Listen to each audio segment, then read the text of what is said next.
Hey, I'd like to talk for a minute about a problem I had with both of my Toyotas. One is a 2007 Toyota 4Runner, and one is a 2008 Toyota Sequoia.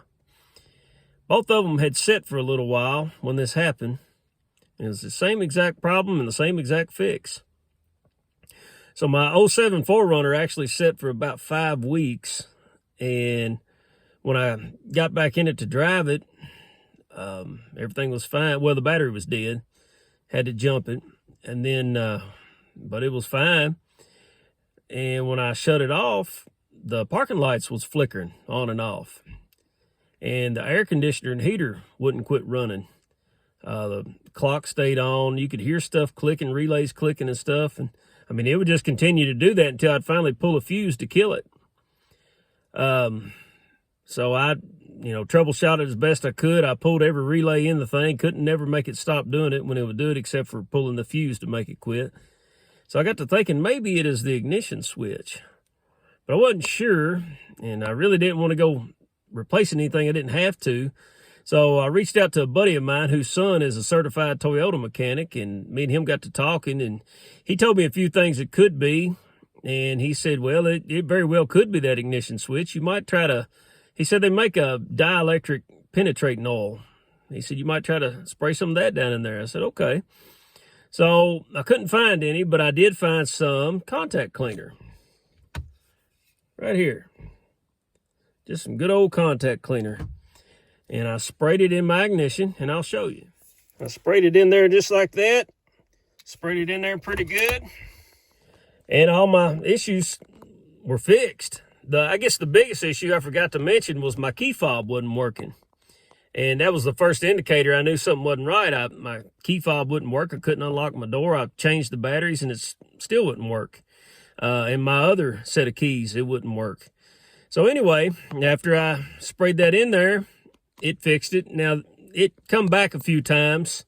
I guess, I don't know if that stuff finally dried up and whatever the issue was inside there kind of came back. But for the last pretty good while, I've not had any trouble. I sprayed enough in there that I guess I finally fixed it.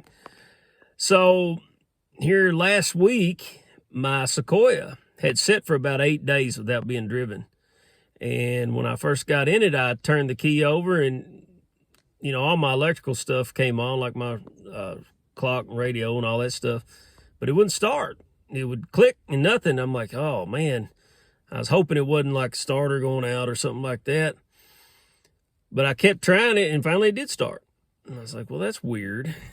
But after it started, I got to driving down the road, and all these alarms started flashing in my instrument panel. I had my 4 low light was clicking. My vehicle stabilization control light was on, saying that, it was not activated. My check engine light was on.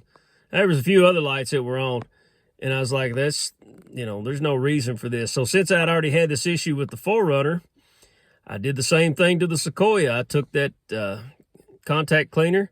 While all those lights were flashing, I sprayed it in the ignition switch, and it quit. It quit. So I still had a few issues with it starting, so I just sprayed some more in there every so often. And now it's been several days later, and I've had no more issues. It starts up every time.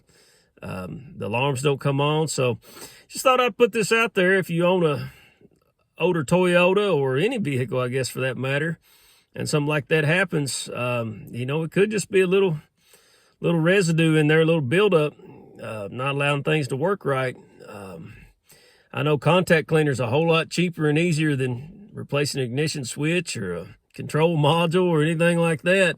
So thought I'd put that out there. Hope it helps. Thanks. Remember, life is always an adventure.